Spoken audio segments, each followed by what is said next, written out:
በዚህ ጥምረቱ አልጋወራሹ በዚህ ደረጃ እምነት ሊጣልባቸው የሚችል ሰዎች ናቸው የሚል ጥያቄ አለ።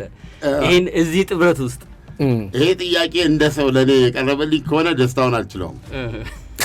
እኔ ከብዳል ባይ ነኝ። አሁን እኮ ትክክል እኮ ነው። እሳቸው በተከታታይ ሰሞኑንም እየገለጹት ያሉትን ነገር ስትመለከት ባጭሩ ስምምነት ላይ እንደርሳለን ድርድር እያደረገን ነው የሚል ነገር አለ። ምንም ድርድር በሌለበት ሁኔታ ፓኪስታንን እስከ ኒውክሌር ጠመንጃ እሳቸው ደግሞ የኔቶን እስከነ ሰው አልባቸው ይዛ መጣች ማለት ነው። የአውሮፓ ህብረት አባል ለመሆን ቱርክ አልቻለችም እስካሁን ድረስ። ማናቸው ዘለንስኪ አልቻሉም። ከዚህ በለጠ ልሙት እንዴት ሊሆን እያሉ እኮ እኛ ወደ ተርላው ቶሎ ለመመለስ ነው። ቶሎ ኳኳኳ አድርጎ ወደ ተርላው ለመመለስ ነው። እንደዛ ደግሞ ገብቶሃል እንደ ባህታዊ ሳር ቅጠል እየበሉ አይለቁ። እኔ መቼም መካከለኛው ምስራቅ ውስጥ እንደሷ በደንቆ አገር $400 ሚሊዮን የሚያወጣ እኮ ነው አውሮፕላን ነው። ኳታር $400 ሚሊዮን ግን ለማን የት ቦታ ላይ ነው የሰጠችው? አሁን እሳቸው የትም ቦታ ይብረሩ ጋዜጠኞች ሲጥፉ ማለት ነው ኳታር ሰጠችው።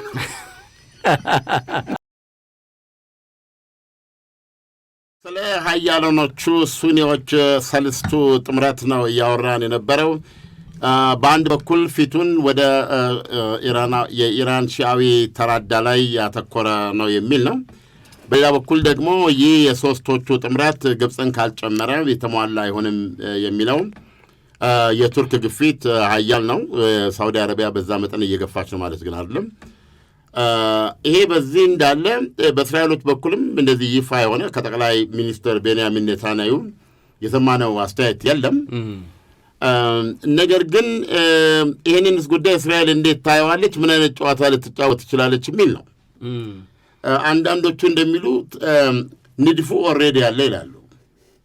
ይታወቃል። አዎ የሰልስቱ ግንባርን ለመግጠም ንድፉ አለ በእስራኤል በኩል እና ትልቁና ዋናው በቱርክና በሳዑዲ አረቢያ መካከል የተቀመጠ ሽብልቅ አላቸው ነው የሚባለው። መካከለኛው ምስራቅ ውስጥ የተባበሩት አረብ ኤሚሬትስ የምትባላለች። የተባበሩት አረብ ኤሚሬትስ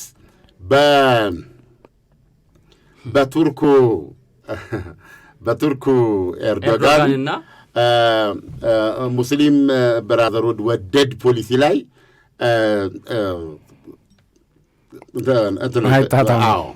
ፖሊሲ ግጭት አላቸው። ስለዚህ አሁን በሳውዲና በሁለቱ መካከል ሽብልቅ ሆና ልትገባ የምትችል ኃይል ናት ማለት ነው ኤሚሬትስ። ስለዚህ በኢየሩሳሌምና በኤሚሬትስ መካከል ከፍተኛ የሆነ የሴኩሪቲ ትስስር፣ የቴክኖሎጂ ትስስር የመካሄዱ በመካችነት ደረጃ ትልቅ ተስፋ እየጣልበት ነው። ኦልሬዲ ውሃ እየጠጣ የሚገኝ ችግኝ ነው። የአብርሃም አኮርድ እኮ ለመፈረም እኮ ዳርዳርታ ይታያል። አብርሃም አኮርድ ስልማ እየሰበረች ነው እኮ ሳውዲ አረቢያ። አብርሃም አኮርድ ስማ እስራኤልን ያቀፈ የሴኩሪቲ ግንባር አጌንስት ሺያ ኢራን ላይ ማለት ነበረ። የእስራኤልን ቴክኖሎጂዎች መሰረት ያደረገ ሳውዲ አረቢያን ዋናዋን ያቀፈ ከተባበሩት አረብ ኤሚሬትስ ጋር ከሞሮኮ እንደዚህ ያለ ነገር ነበረ። አሁን ከዚህ ኦፕታውት እያደረገች ያለችው ሳውዲ ነች። በቃ የሆነ የፍልስጤን መንግስት ሲመሰረት ወይም መሰረቱ እየጣለ ነው ብዬ የማምነው ነገር ካላየው እሱን አልገባበትም የሚል አንድ ነው። ከዛ በኋላ ደግሞ ሁኔታ በዚህ ላይ ነው የሚገኘው። ስለዚህ አሁን ምን እያደረገች ነው? ሌላ ግንባር መሰረተች ነው። በዚህ በምትፈራው ሺዓዊ ግንባር ላይ አሁን ፓኪስታንን እስከ ኒውክሌር ጠመንጃ እሳቸውን ደግሞ የኔቶን እስከነ ሰው አልባቸው ይዛ መጣች ማለት ነው። አሁን ይህ ሲሆን ደግሞ ኢየሩሳሌም በቀጥታ ከአቡዳቢ ጋር ይሄ በቱርክዬ ነው በቱርክዬ እና በሳውዲ መካከል ሽብልቅ ነው። ኦኬ ፓኪስታንንስ ምን ታርጋት? ከጀርባዋ ህንድ 30 ሚሊዮን ኒውክሌር ያለ ህንድና እስራኤል ሲዋደዱ ልግራች ስትራቴጂ ግንኙነታቸው እና ያለፈውን ጉብኝት ማየት አለብን። ስለዚህ የፓኪስታን ነገር ጀርባዋ ጥሯል እዚህ ቦታ ላይ መምጣቷ። ከህንድ ጋር ትስስር አለ። ይሄ ብቻ አይደለም። እስራኤል በጣም ጥብቅ ትስስር ያላት ኦልሬዲ የኢኮኖሚ ሚሊተሪ ትስስር በጣም በጠነከረ ሁኔታ ያላት ከግሪክ እና ከቆጵሮስ ነው።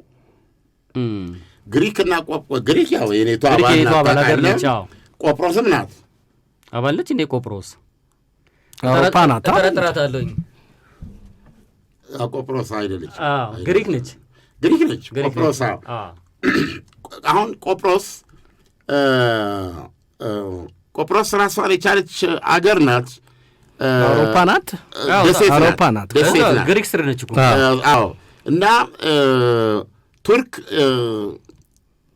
ቱርክ የኔ ናት በሚል ሰሜናዊ ክፍሏን ቆርሳ ቱርክ ሪፐብሊክ ነው ብላ ቁጭ ብላለች እዛ ላይ ከቆጵሮስ ማለት ነው። ስለዚህ ግሪክና ቱርክ አንደኛ ቆጵሮስ ውስጥ፣ ሁለተኛ ግሪክና ቱርክ ይሄ ያላቸው፣ ሁለተኛ ግሪክና ቱርክ በውሃ ድንበር ውዝግብ አላቸው። በውሃ ድንበር ውዝግብ ሲኖራቸው በአየር ክልልም ውዝግብ አላቸው ማለት ነው። ኤጊያን ነው ኤጊያን ባህር የሚሉት ማለት ነው። ቆጵሮስ አይደለችም አባል የኔቶ አባል አይደለችም፣ ግን የአውሮፓ ህብረት ለማለት ፈልጌ የአውሮፓ ህብረት አገር ነች። ስለዚህ አሁን እንደዚህ ሁለቱ ቨስትድ ኢንተረስት አላቸው ከቱርክ ጋር ገብተዋል። ሁለተኛ የዚህ የተፈረደበት የተፈጥሮ ጋር ይሄ ነዳጅ የውሃ ክልላችን ድንበር ውዝግብ አለ ማለት በግሪክ ተይዞብኛል የኔን ቦታ ይዛለች የሚል ነው። ይሄ የሚያናክሳቸው ነገር ነው።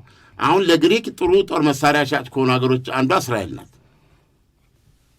እና ቆጵሮስ ላይ በቆጵሮስ ጉዳይ በጣም ፈጥኖ ደራሽ ናት እስራኤል። ስለዚህ ብዙዎቹ እስራኤላውያንም ሲዝናኑ ቆጵሮስን በጣም ነው የሚያዘወትሩት። ያው ደሴት ስለሆነች ደሴት ስለሆነች አምለው አገር ነው። የአውሮፓ ህብረት ናት ሲባል እኮ ለአንድ ነገር ሊገባ ይገባል። የአውሮፓ ህብረት አባል ለመሆን ቱርክ አልቻለችም እስካሁን ድረስ። ማናቸው ዘለንስኪ አልቻሉም። ከዚህ በለጠ ልሙት እንዴት ሊሆን እያሉ እኮ ነው። ስለዚህ እነኛ አግኝተውታል። ስለዚህ አሁን እነዚህ ከሁለቱ ጋር በመስራት ቱርክን መጠርቀቅ እና ከኤጂያን ባህር ማባረር እና እንግዲህ ሀገሮች ባህር ስትዋሰን እስከ 350 ኪሎ ሜትር የዛ ባህር የኢኮኖሚ ገቢ ምንጭ ነው። የኢኮኖሚ ዞን ያንተ ነው። ነዳጅ ብታወጣዛ ያንተ ነው። አሳዎቹን የምታጠምደው አንተ ነህ። አሳው ተራ ነገር ያንተ ነህ። ዓለም አቀፍ መተላለፊያ ሊሆን ይችላል። ከድንበር ውጭ ነው እሱ ከእንትን ላይ። ስለዚህ እነዚህ ሀገሮች እንዲህ አይነት ቁልልፍ አለባቸው። እስራኤል ደግሞ እዛ ቤተኛ ናት። ምነው ቀረሽ እንዴ ቡናውን አስቀምጠን የት ነው ምትባባል። ስለዚህ እነዚህ እንትኖች እነዚህ የሚሉ ናቸው። በተረፈ የመጨረሻው ጥያቄ አድርገን ልናነሳ የምንችለው የሳውዲ አረቢያ ንጉሥ በዚህ ጥምረቱ አልጋ ወራሹ በዚህ ደረጃ እምነት ሊጣልባቸው የሚችል ሰዎች ናቸው የሚል ጥያቄ አለ። ይህን እዚህ ጥምረት ውስጥ ይሄ ጥያቄ እንደ ሰው ለእኔ የቀረበልኝ ከሆነ ደስታውን አልችለውም። እኔ ይከብዳል ባይ ነኝ። አይታመኑም። አስተማማኝ ይከብዳል። ማን አልጋ ወራሹ ውሳኔ አወሳሰዳቸው ድንገት፣ ቀሳፊ፣ አስደንጋጭ፣ ከዛ በኋላ ደግሞ ይሰለቻቸዋል ብዬ ነው ማሰቡ። ማስረጃ ማቅረብ ይችላል። እሺ፣ የመጀመሪያው ጥሪ ኑን ንዝመት የሚል ነው። በዚህ በአልቃይዳ ማን ነው በሀውቲዎች ላይ የሱኒ ግንባር የተባለው አንድ የቀረ ሱኒ ኃይል የለም። አስተባብረው ሄደው ነበር። ግብጽ መጣ፣ የመን በተወረረች ነው የምልህ። ከዛ በኋላ እያለ መጨረሻ ላይ ራሳቸው ግማን ነው ብቻቸው ቀሩ እኮ ራሳቸው ሳውዲ አረቢያና የተባበሩት አረብ ኤሚሬት ተጣሉ እርስ በርስ ግንባር የነበሩት። እንደውም ኤሚራቲ ማለት ለሳውዲዎች ወንድም ማለት ነው። ኤሚራቲ ማለት ወንድም ማለት ነው። በዛ ደረጃ የሚታዩና የሳውዲ አረቢያው ኤምቢዜድ ብዙ ነገር የኤምቢኤስ አርአያ ነው ተብለው ነው የሚታሰቡ። ምንም እንኳ ሳውዲ አረቢያ እንትኑ ብዙ ነገር እሷ ቢሆንም ማለት ነው። አንድም ደግሞ ዱባይን ምናምን በዚህ በጣም ይፎካከራሉ። ገብተዋል። ግን ያኔ በወንድማማችነት ሄዱ። በኋላ የመጨረሻ ባላንጣ ሆነው ነው ያበቃው። ጦርነቱንም አቆመው። አሁንም እንትን ያነቡጫል ማለት ነው። ያ ሁሉ ጥምረት ያ ሁሉ ነገር ተሸንፎ ነው የቆመው ማለት ይቻላል። ብትንቱን የወጣው አንዳትንም ከዛ ደግሞ ኳታር ላይ ተዘመተ ኳታርን ከጨዋታ ውጭ ያደረጓል። በአየር ሁሉ ራሱ እንዳይመጡ ሁሉ አደረጓል። ዘጋግተው እንደውም የተባለው አልጋው ራሱ ሊያስቆፍሩት ነው ተባለ። ብቸኛ የመሬት ድንበሯ ኳታር ከሳውዲ አረቢያ ጋር እንጂ ቤዚካሊ ደሴት ነች። ከሳውዲ አረቢያ ጋር ደሴት ሊያደርጋት ነው ተብሎ ነበር እኮ እሱ ዜና እንዴት ይመስለኝ እንደነበር የልሁ ደረጃ አንተን አስመት በቃ አይቻልም። ከማንም የመሬት ግንኙነት ድንበሩን አስቆርሶ ወደ ውሃው ይከታት ነበር ተብሏል። ከዛ በኋላ እንግዲህ መቼም ጠቅላላ ሁሉም ናቸው ከዚህ ካይሮን ያዝ እዚህ በሙሉ የዛ የሰለጡ አካባቢዎች ተጣመሩና ትእዛዝ ቀረበ። ለማን? ለኳታር 13 አልጀዚራን ዝጊ፣ ሀገርሽ አባሪያው አልጀዚራ አረብኛን ሳይሰማ የሚተኛ አረብ የለም። አልቻሉም። ጆሮ ወስዳባቸዋለች ማለች ኳታር። እሱ ነገር ዝጊ ይዝጋሽና ዝጊ ማት ነው ያስተላለፉባት። ከዚህ ከሙስሊም ብራዘርሁድ ከሚባለው እንዳለ አባሪ ትንሽ ከኢራን ጋር ያለሽ ግንኙነት ተቋርጪ፣ የውጭ ፖሊሲሽን ቤዝድ ኦን ሪያድ አድርጊ። እስከ ተወሰነ ዓመት ትታያለሽ። እንደው እንደ ሀገርነት ሳይሆን ሁሉን ነገር አረጉና ዘጋጉባት። በባህር በአየር ምንም ግንኙነት የለም። የምትበላው እንጀራ በየት በኩል ይግባ? ዘጋግተውባት። አውሮፕላን ራሱ ትልቁ እኮ የኳታር ከፍተኛ ገቢ የሚያስገኘው ኳታር ኤርዌይስ ነው። እሱ ብዙ ሀገሮች ላይ በተለይ ዓለም አቀፍ በረራዎቹ ሁሉ የአየር ክልሉ ተከልክለው መብረር አልቻሉም። ቤት ይለፍ ያን ጊዜ የቱርኩ ኤርዶጋን ሲበሩ ኳታር ገቡ። ዝጊ የቱርክን ጦር ሰፈር ነው አንዱ የታዘዘችው። ገብቷል። ሻለቃ ጦር ጨምሩበት ተጨማሪ ነገር ጃቀኝ ምናምን ሊወሯት ይችላል የሚል ስጋት ሁሉ ስለነበረ እሳቸው ተኙ። በቃ እስኪ ነውና እንተያያለን። እነዛ እስላማዊ ቤተኞቹ ኢራኖች አውሮፕላን እያከታተሉ እህሉን እየጫኑ ስንቁን፣ በሶውን፣ ጭኮውን መግባት ጀመሩ። በዚህ ለፊ የአየር መንገዱን በኢራን በኩል ጭራሽ ከኢራን ጋር አቆራረጣለሁ ብለው የገቡት ዘመቻ ኢራንና ኳታር እንደዚህ ሆኑ። ገብቶሃል? ኤኒዌይ ታሪኩን ለማሳጠር አንዱንም ጥያቄያቸውን ሳትፈጽም ኳታር አንዱንም ይሻልልም እንዳለች መጨረሻ ላይ አንድ ስብሰባ የሰላጡ ሀገሮች ስብሰባ አላቸው አይደል? የጂሲሲ ስብሰባ ላይ ማን ኢራቅ ኩዌት ነች ያስታወቀችው። ኢራቅ ከዚህ ምን አለች? በአጠቃላይ የነበረን እንትን በዚህ የነበረው ጠብ አልጀዚራን ገለመሌ አንስተናል፣ እንደ ጥንቱ እንደ ጠዋቱ እንዳይቀጥል የሚል መግለጫ ወጡ። ብድግ ብሎ የኳታሩ ኤሚር እዛ ስብሰባ ላይ ካን ዩ ብሊቭ ሁለቱ ተያይዘው እንደተላቀሱ ሊለቅቁ አልቻሉም። አልጋ ወራሹና የኤሚሩ ቶታሊ ድንበሩን ቆርጦ ደሴት ሊያደርገው ነው እንዳልተባለ ሁሉን ረስተው ወዳጁ ነው ማለት ነው። ግን አያቸው እነዚህ ሁለቱም ፓተርኖች ስታይ ከዛ የመጨረሻው ሊገባኝ አልቻለ። ኦፍኮርስ ቱርክ ላይ ማነው ካሾጊ ላይ የደረሰውን ነገር ታውቃለህ።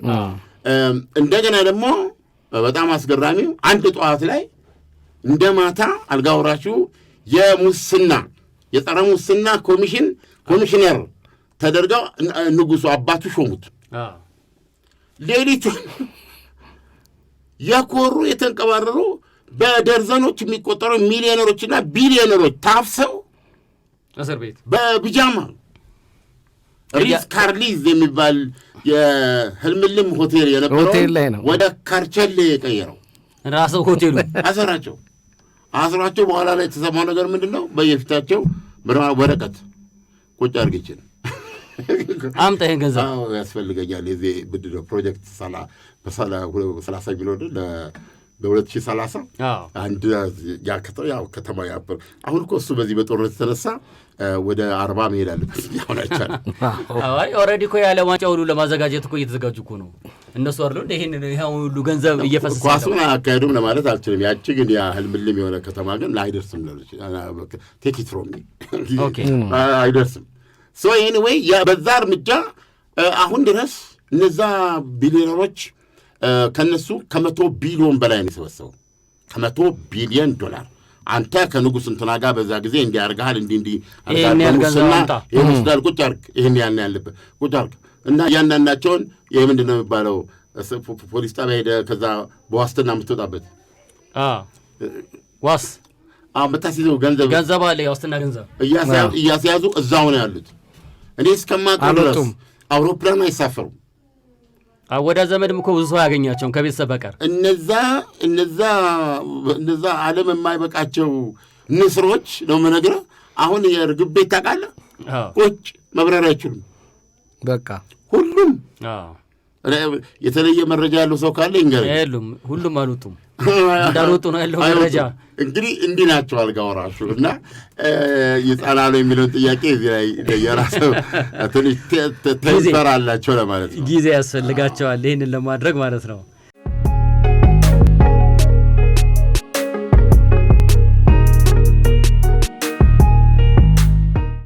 ይገርማል። በኢራንና በአሜሪካ መካከል ያለው ውጥረት አሁን ወደ ቀዝቃዛው ጦርነት ተለውጧል።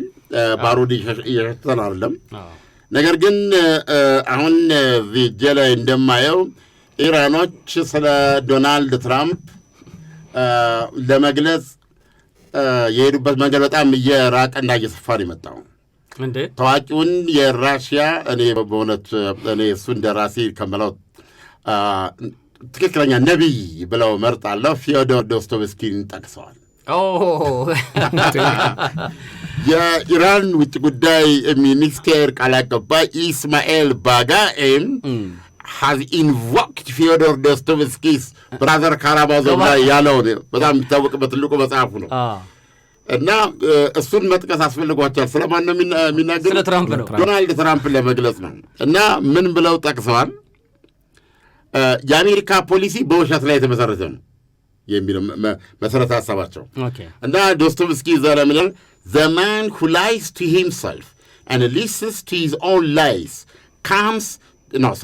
the man who lies to himself and listens to his own lie comes to such a pass that he cannot distinguish the truth within him or around him ይላል።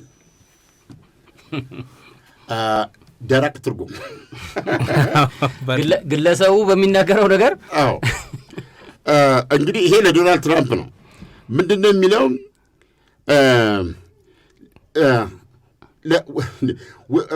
ለራሱ የሚዋሽና የራሱን ውሸት የሚያዳምጥ ይሄማ ትክክል እኮ ነው። ብዙ ጊዜ የሚናገሩት ነገር ለራሳቸው ነው ይመስላቸው። ለራሱ የሚዋሽ ገብቷል። ለራሱ የሚዋሽና የገዛ ውሸቱን መልሶ የሚያዳምጥ ሰው ምን ይሆናል? በመጨረሻ በራሱ ውስጥ ያለውንም ሆነ በዙሪያው ያለውን እውነት መረዳት የማይችልበት ነጥብ ኤግዛክት ነው። ሪያሊቲውን ለመረዳት ይቸገራል። እንደዚህ የሚል ጥቅስ ነውና በጣም አሁን እኮ ትክክል እኮ ነው። እሳቸው በተከታታይ ሰሞኑንም እየገለጹት ያሉትን ነገር ስትመለከት ባጭሩ ስምምነት ላይ እንደርሳለን፣ ድርድር እያደረገን ነው የሚል ነገር አለ። ምንም ድርድር በሌለበት ሁኔታ ይሄ እኮ አሁን እኮ የሚያስፈራው ድርድር በሌለበት ሁኔታ ነው ይሄን እየተናገሩ ያሉት። አሁን ትናንትና ያደረጉት ንግግር ደግሞ ሌላ ኢራኖች በጣም የሚያስገርም ንግግር እኮ ነው። አሁን ከዚህ የሪፐብሊካን እና የዲሞክራቶች የአካባቢ ምርጫዎች እየተካሄዱ ነው ያሉት እና እዛ ምርጫ ላይ ያው እያሸነፉ ያሉት ዲሞክራቶች ናቸው በአብዛኛው። እየመሯቸው ነው እና ለሱ የምርጫ ቀስቀሳም ከትናንት በስቲያ ማታ ላይ ንግግር አድርገዋል እና እንዴ አሁን ካለው ነባራዊ ሁኔታ ጋር ምን ያህል የራቀ ሀሳብ እንደሚሰጡ የሚታየው። አሁን ጭራሽ ይህን የሆርሙዝ መስመር ኢራን እንድትከፍትና በተወሰነ ደረጃ መርከቦች እንዲያልፉ ነበር ሀሳቡ የነበረውና እዚህ ላይ ነው ድርድር ይደረጋል እየተባለ የሚጠበቀው። እሳቸው ግን አሜሪካ ሆርሙዝን ትቆጣጠርና መቆጣጠር ብቻ አይደለም የራሷ ታደርጓል። የአሜሪካ ይሆናል እና ሙሉ ወታደራቸውን እዛ የጦር ሰፈር አድርገው እድሜ ልካቸው ሊያስቀምጡ ነው ማለት ነው። እስካሁንም ደግሞ በጦርነቱ ያልተፈታ ሆኖ ኢራን በምን ሂሳብ ይሄንን ሆርሙዝ አሳልፋ ትሰጣለች? ይህ አሁን ቅድም እኮ የዶስቶቭስኪ ጋር የሚገናኝ ነገር ነው። አሁን እኮ እኔ ይሄን ኢራን ያለችው ነው ያልኩት። ኢራን ያለችው እሱ ለራሷ ለኢራንም ሊሰራ ይችላል። ይሄ ገብቷል። አናቅምኛ ግን ወደ ዶናልድ ትራምፕ ወደ ዋና ወደዚህ በእርግጥ ታጋች ምንድን ነው የሚባለው እንትኑን በሆርሙዝ ሰርጥን ያዘች ማለት ሆዳቸውን እንዲይዛቸዋለች። መፈናፈን እንዳይኖር ታደርጋለህ ነው በቃ እሱን ይዛለች። እና አሁን ትልቁ ችግር እዚህ ጋር ነው ያለው። እና ይሄ ሆርሙዝ ሰርጥ ዊል ዲፋይን ቀሪ የስልጣን ጊዜዎትን ይበይነዋል ብላችኋል። ኦፍኮርስ ይሄንን እንዴት ነው አንዳንድ ሴቶች ሲጣሉ አይተሃል እንዴት ጸጉር እንደሚይዙ እንደሱ ነው ያዘችው ይላል ሆርሙዝ ሰርጥ ነጭታ ሌላኛው አንዳንድ ጊዜ በጣም ሲጣሉ ጸጉሯ ሊነጭ ይችላል ቶታሊ እንደዚህ ነው ያዘችው ኢራን ያንን እና በዚህ ነው የምጥለውት ብላችኋል። ምንም የህይወት ታሪኮን የሚጠፋው ሆርሙዝ ነው ብላችኋል። እሳቸው እንደምታውቀው ወይ በሙሉ የአሜሪካንን እዚህ ያስጠቃ ለማንም አዳክሞ የነበረ ሜክ አሜሪካ ግሬት አይደለም እንዴ ያጣውና ከፈረ አንበሳ ሆነች ነው እኮ ማለት ይፈልጉት ዛቲ ዘሌጋሲ አይደለም አንደስ ያውንም ማለት ነው ደስ ያውንም እሱን መጣፈው ነው እንግዲህ ነው ታሪክ እና ብላ ነው ያለው ትልቁ ችግር አሁን ያለው እዚህ ጋር እና እንደው አንዳንዴ በሳቸው ጭንቅላት ውስጥ አንዳንድ መሳሪያዎች እልፍ አላሉ ማለት ነው። እሱማ ከባድ ነው ለማጥፋት አንዳንድ መሳሪያዎች ብለው እልፍ ለሐሳብ አልመጡባቸውም ልላችሁ እንደዚህ አድርጋ ይዛቸዋለች። ሁለተኛ ኢራን የምትታወቀው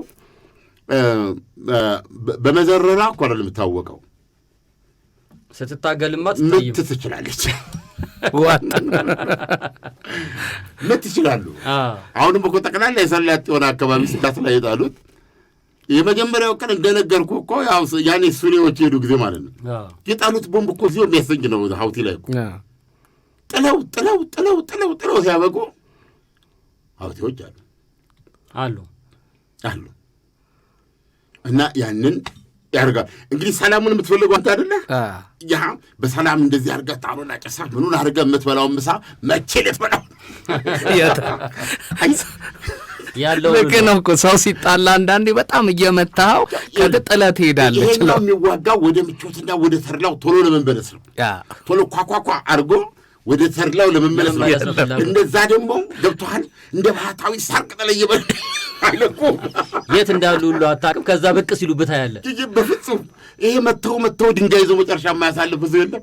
የማያሳልፍ በመጨረሻ አንተ ሽማግሌ ትልካለህ። ደብዳቤው አንተ ነህ።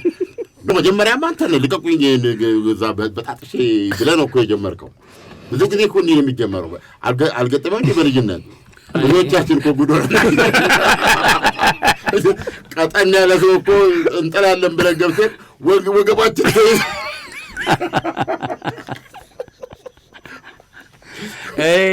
ሰባተኛ ክፍል ሆኜ ያለኝን ያስታውሰኛል። ፕሊዝ ከዚህ የተለየ አይደለም ያለም ነገር ቀጥል። ድሮ ልጆች ሆነን ትምህርት ቤት እያለን እንግዲህ ያው የታወቀ ነው የምንችለው ልጅ አለ የማንችለው አለ አይደል? እና ድሮ እንደውም ታስታውስ ከነበረ ትችለዋለህ ነው ብትባለው አናፍጠዋለሁ እና አንዳንድ ጊዜ ፕሮፓጋንዳም ሊሆን ይችላል ጉዳዩ እና በጣም የምችለው ልጅ ነበረ እና ደግሞ የማልችለው አለ እና የምችለውን ልጅ የማልችለውን ልጅ መጀመሪያ ገጠምኩኝ። አጋጠሙኝ እና ያው ያንደባልልኛል ነበረ ግምቴ አሸንፍኩት። እኔ እንግዲህ ስለ ልቦናም ሊሆን ይችላል። አንዳንድ ጊዜ ዝም ብለህ የምትፈራቸው ሰዎች አሉ አይደል? ቦክስ መወራወር ነበር መታገልና ጥሎ መነሳት ነገር ነው። ይሄኛውን ግን በጣም አንስቼ ላፈርጠው እችላለሁ የሚል ኮንፊደንስ እንደ አሜሪካ ያለኝ ኮንፊደንስ እና ይሄ ምናምን የሌለው የምችለው ሰው ነው። ስንጀምር እንዴት አድርጎ የለውም አንደባለ ታግጬ ባይሩን መጠቅሰው ገላግለኝ ፍትራፍ አይ ሰው መናቅ ተገቢ ያለ መሆኑ ያኔ ሰባተኛ ክፍል ሊወሰድኩት ከሱ ተነስቶ እኮ ነው ሂትለር ምን አለ? ጦርነት አለ የጨለማ በር ከፍቶ እንደመግባት ነው አለ። ፊልም እንትኖች አይታዩም? ታርግና ትገባለህ። ከገባ በኋላ ግን እይታ ተጋርዷል። ማን ከየት በኩል ለምን እንደሚመታ አታውቅም። ይሄን ደግሞ ከሱ የተሻለ የለም እና አንተ ቤደዘብያ እኮ ነው ጦርነቱን እኮ የጫረው እሱ ነው። ለምን በቀላሉ አርጌ አሳያቸዋለሁ። ብቻ ይህ ነው ትምህርቱ የለውም እንጂ ትንሽ እድሉ የለሽም። እኛም አለን ብዛት አንዳንዴ አሉ የምትመታቸው ቦታዎች አሉ። እነሱ ነካ ታደርግና ፓስወርዱን ትዘጋዋል።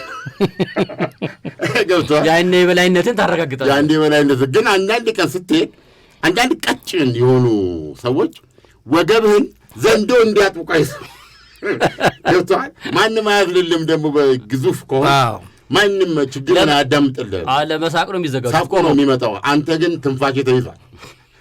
ገብቶሃል? አይ ቲንክ እንደዚህ አይነት ነገር ነው አሁን ኢራን ጋር የያዘው ነገር እና ቢሉ እንትን አላሉም ነው አንዳንዴ። ስለዚህ ልፍ የሚልባቸው ነገር አለ።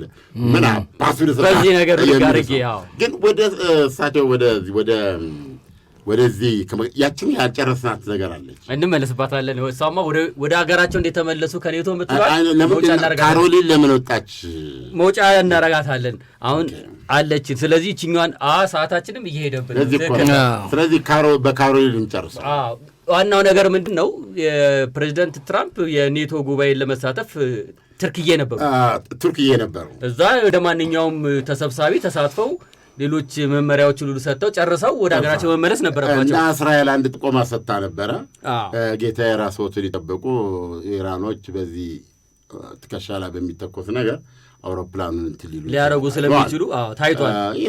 ዋትቨር ሲሪየስ እንሰራ ተባባሉና እቅድ ተዘረጋ። እሳቸው ያኛው እንዴት ተደረገ? ሌጋሲ የሚባል የድሮ ኤርፎርስ ዋላ እንዲገቡ ተደረገ። በኋላ አሁን ይሄ ኢራንን ነው እንግዲህ ገብቷል ለመሸወር የተፈለገው። ሬዲዮ ይዛ እዚህ ጋር እንግዲህ ቴህራን ላይ ሬዲዮ ይዘው ያ እንግዲህ አንድ ሰፋ ውስጥ አለ ማለት ነው። ተዘጋጃው ሊነሳ ነው አውሮፕላኑ እንግዲህ የሚመታው እሱን። አሁን እሳቸው ገቡ ማለት ነው። እዛው ሲገቡት ኢራን በቃ ገብተዋል ብላ ጨርሳለች። ይሄን አውሮፕላን ታነቡጫዋለች ማለት ነው። ከመታችም በእስራኤል የስለላ ጥቆማ መሰረት ማለት ነው። እዚህ ጋር ነው ሰውየው ግን አላለችም። ጥሩ አይደለም ነገሩ ብላ ነግራቸዋለች። እና ቱርክ ግን የኔን ስም ለማጥፋት ያደረገችውና የዲፕሎማ ለመፍጠር ነው እንጂ አንድ የቀረ በሙሉ ከተሰብሳቢዎቹ 90% ደህንነት አይደለም ወይ ያን ሰው ላይ ብቻ የምታተኩሩት የሚል ነው። እና እሳቸው ገቡ ማለት ነው። ካሜራው እኮ ያሳየናል እኮ ሲገቡ ሁሉ ወጥ ብሎ እኮ ነው ሲገቡ ገንድ ታይቷል። በቃ አሁን ኢራን ከመታች የምታረቡት ወይቱና ይሄን አውሮፕላን እሳቸው በዛ በኋላ በኩል ሄዱና በምግብ መጫኛ እንትን ቆጥ ላይ ከሱ ወስዶ በዛች ትንሽ አነስተኛ አውሮፕላን እንዲገቡ ተደረገ። ኦኬ። ስለዚህ ይሄ አውሮፕላን ዋናው የአሜሪካ አውሮፕላን ምን ሆኗል ማለት ነው? ዲኮይ ኢራን አገኘው ብላ እሱን እንድትመታ በሩ ተዘግቷል። ሁሉ ነገር ተደርጓል። ይሄ አውሮፕላን ፕሬዚዳንቱ ይዟል ተብሎ ነው የሚታሰበው። እሱን እንድትመታ እሳቸው ግን ሊተርፉ በዛችኛው አውሮፕላን። አሁን ጥያቄ መጣ ማለት ድሮ ልዩ ወለንም ጠይቆ ጥያቄ እንደው ምን አንድ ወንበር ብቻ ቢኖር ባህር ላይ ሆናችሁ በዚህ በኩል ዘንዶ በዚህ በኩል ሚዳቆ ቢመጣ ከሚስትና ከእናት ማንን ትመርጣለህ እያልን እንበባላል ነበር። አሁን ዶናልድ ትራምፕ ጌታዬ ምረጡ ተባለ እንዴ። አብረዋቸው እኮ ግን እኮ የውጭ ጉዳይ ሚኒስትሩም አብረው ተሳፍረው ነበረ። ቱርክ ነበሩ። ጌታዬ ይምረጡ ተባለ። እዚህ ትንሽ ኋላ አብረው የሚተርፉ ሌሎቹ ለጣፈንታቸው የሚተውናል። እንግዲህ ሰው መምረጥ አለባቸው ማለት ነው። ለምን ኢራኖች ቢመቱ ያንን የሚመቱት እሱንም እንዲመቱ ነው ዶናልድ ትራምፕ የገቡት በዛ። በሳቸው ግን በዛ ድነዋል። እንግዲህ እንትኑ ነው አሁን ሰው ሲመርጡ። አሁን የምናወራውን ለምን ካሮሊን ከስራዋን ለቀቀች ነው። ካሮሊን ፕሬስ ሴክሬታሪ በጣም የተደነቀች እንደው በጣም ጎበዝ እንደ ነብር የምትዋጋላቸው ሰው ነበር። እና ምን ሆና ነው የሚለውን አንዱ ግምት ነው የምነግርህ። አሁን ፕሬዚደንቱ ሲመርጡ ናታሊን መረጡ። ዋይ ናታሊ የረዳታቸው ነች። ይህችን በተለይ ቲክቶኳ ነጋሪቷን ትሩዝ ሶሻል ላይ የምትጽፈው ስሜታቸውን ይገልጻሉ አርጋ ትጽፋለች። ዋናዋ ተዋጊ ናታሊ ብዙ ጊዜ አትለይም። ናታሊ አብራ ነው የምትሄደው። አሁን ናታሊን እንደዚህ መከላከያውን ወሰዱና ቀሪዎቹን ግን በዛ ይምጡ አለ። በዛ ወጣ ፈንታዎች እዛ አውሮፕላን ላይ ከቀሩት አንዱ ማለች ማለት ነው ካሮሊን አንዳንድ ስም አጥፊዎች ሲሉ ማመን አልቻለችም።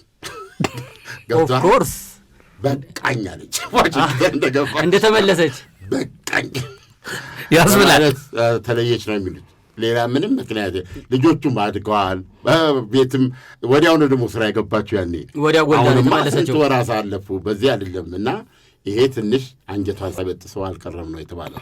ኦፍ ኮርስ መሆን አለበት። ለእሳቸው እኮ ያላረገችው ናታሊን ከሞት መንጋጋ ሲያወጡ ሌሎቹን ኢንክሉዲንግ ለዚህ እኮ ነው ብቻዬን መሄድ የምወደው። እኔ ከሰው ጋር መሄድ አልወድም። እንዳትመራረጥ እሱ እንኳን ሰው አብሮ ቢኖር ነው ጥሩ የሚሆነው። ለምታምራ ወዳጅና ዘመድ መለያ እኮ መንገድ ነው። ብቻዬን ልሂድ ወደዛኛው ዓለምማ የሚከተልህ የለም። ትራቭል ስታደርግማ አንድ ላይ ይሻላል። 2-3 ሆነ። ዶናልድ ትራምፕ በዚህ ላይ አስተያየት አልሰጡም። ጎበዝ ልጅ ነበረች አሉ። ጎበዝ ልጅ ነበር ይስራል። ጎበዝ ልጅ ነበረች ነው ያሉት ባጭሩ። አይ እሱማ ፕሬዚዳንት ትራምፕ አሁን በዚህ ሾልከው ወጡበት በተባለው ነገር በጣም ከፍተኛ የሆነ ጥያቄን ያስነሳው። እርግጥ ምርመራውን ሲካሄድ የነበረው በነ ዋሽንግተን ፖስት ነበረ። የመጀመሪያው እና ሚስጥር ነበር። አሁን እኮ ወር ሆኖታል እኮ ጉዳዩ እኮ ኦልሞስት ከአንድ ወር በኋላ ነው ሚስጥሩ የወጣው። እስከዛ ድረስ ሚስጥር ተደርጎ ተቀምጦ ነበረ። ዋሽንግተን ፖስት ባያወጣው ኖሮ እሳቸውን በዛ ገብቶ በዛ መውጣት በወጥ ቤት ውስጥ ማለፍን ማንም አያውቅባቸው። በጣም ግን አሁን እሳቸው ምን ያሉ ታዲያ እሱ መመለከተው እኔ ባይ ዘ ወይ የሴክሬት ሰርቪስ እና ጦሬ ባለኝ ነው የምሆነው። እሱ ያለኝ ነው የማደርገው እኮ ኢራን ልታጠቃው ትችላለች የሚለውን ነገር አምነውበታል ማለት ነው። ሁነጋር እኔ ሴክሬት ሰርቪስ እንዲበል ካለኝ አረጋለሁ አለ። ትንሽ ነው ያልተቀበልኩት። መቼም የዛ ቦታ ላይ አልሆንም እንጂ በሆን ይሻል ሽማላችሁ ነገሮች። ለምሳሌ ሴክሬት ሰርቪሱ በዚህ በቀይ ምንጣፉ ላይ የተንከባለል ኪድ ብለኝ አለች። የአሜሪካ ፕሬዚደንት ነኝ እምልህ ህይወትን እኮ የምጠብቀው እስከ ተወሰነ ደረጃ ነው አይደለም እንዴ? ግን በእነሱ እኮ በሴኩሪቲ አይደል እንዴ ኃላፊነት ያላቸው ሰዎች ከቁጥጥራቸው ከራሳቸው ቁጥጥር ውጪ ናቸው። ገባኝ። ሻይ ሊጠጡ አይችሉም እንደፈለጉ። የእኔ ነጻነት እኮ ምንድን ነው መሰለህ? ምንም አሁን ያልኩህ እኔ እሳቸው አይደሉም። በእሳቸው ቦታ ላይ ሆኜ ግን እንደ ልቤ ማለት እችላለሁ። በወጥ ቤት አላልፍም። ታዛሃል እኮ ስጋቱን የሴኩሪቲ ሰርቪስ መጥቷል። አላቅም። እዛ ደግሞ አብሯቸው የአሜሪካ ኤታማዦር ሹሞች ሊቀመንበር ዳንቃይል አለ እንጂ አለ አምጣ አሜሪካን ጦር በዚያ አምጣ ብትፈልግ ዱ ሳምቲንግ በቃ ፕሮቴክት ሚ እኔ አልገባም። በዛ አይሄድም። የአሜሪካ ፕሬዚደንት ነኝ። ነገ በታሪክ ሲወራ በአክምባሎና በትትማል ይህ ኩልባል አልችልም። እኔ በእኔነቴ ከሆነ እውነቱን ለመናገር በጭንቅላት ሄድ ቢሉኝ ችግር የለብኝም፣ ይሄዳለሁ። ግን እኔ አሁን የተቀመጥኩበት ቦታ ፕሬዚደንት ኦፍ ዘ ዩናይትድ ስቴትስ ኦፍ አሜሪካ በቃ ላልፍ ብኔ ባክምባሎ አይ አሉ እኮ አሁን አንዳንድ የሆሊውድ ፊልሞች አሉ። ኤርፎርስ ዋን ላይ ተመስርቶ የአሜሪካ ፕሬዚዳንቶች እንዴት ፕሮቴክት ሲያደርጓቸው የሚያሳዩ ነገሮች አሉ። አደጋው ሲደርስ በስለላ የተመታ ነገር ሃሪሰን ፎርድ ምን ሲሆን አየሁ። ሃሪሰን ፎርድ ታዲያስ ምንድን ያሳየን ካራክተር ደሙ ደምቶ ተደዋድቦ ምን ብሎ ያልፈዋል። ሃሪሰን ፎርድ በመጎጎ ማሌ እንደው አይድም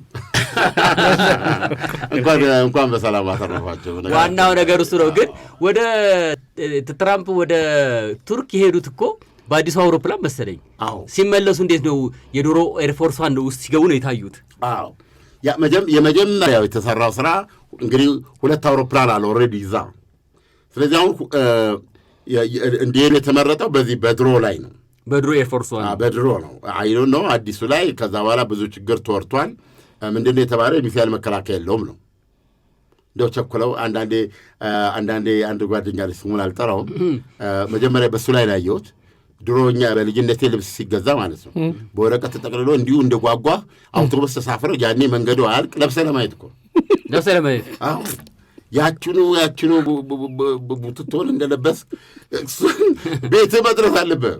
ግን ይሄ ጓደኛ ማስታወቂያ ገባው በኋላ ነው አብረው አንድ ቀን ገባው ሲል እኔ አይቻለቅም እንደ ያነቀ በኋላ ገባና ሊለካ በለበሰው ወጣ የገዛውን ለብሶት የገባውን በፌስታል ይዞ አሮጌውን ማሱን ነው የማውቀው። ሰው ምንድነው አንዳንድ ጊዜ የምትጓጓው ነገር አለ። የመጀመሪያው ዓለም አቀፍ በረራ ነው የዛ አውሮፕላኑ ተሞከረ ማለት ነው። ፕሬዚዳንቱን ይዞ ሊታዩበት ይፈልጋሉ ብዬ ነው የማስበው። እና ምንድን ነው ሚሳኤል መከላከያ አልተገጠም፣ ግን እኔም ይደርሳል ብለው ሊሆን ይችላል። ግን በኋላ አስተባበሉ እሳቸው በእሱ አይደለም። እኔ እንደው የትዝ ያለኝ ጥንቱ ይሄ አሁን ከተቡት ገና 6 ወር እኮ አይሞላም ያኛው እና እንደው ውል አለኝና በሱ ተመሽልኝ አሉና ምናልባት ኢራኖች ያሉት ነገር አሉና መግለጫ ወጡ። ከዛ ያኛው ተነስቶ ለብቻ ሄደ። ኳታር ሰጠሹ አያት ኳታር ሰጠሹ ስጦታም ስሰጥ አይተ ነው። እኔ መቼም መካከለኛው ምስራቅ ውስጥ እንደሷ በደንቋ ግን $400 ሚሊዮን የሚያወጣ እኮ ነው አውሮፕላን ኳታር $400 ሚሊዮን ግን ለማን የት ቦታ ላይ ነው የሰጠችው? አሁን እሳቸው የትም ቦታ ይበረሩ ጋዜጠኞች ሲጽፉ ማለት ነው ኳታር ሰጠሹ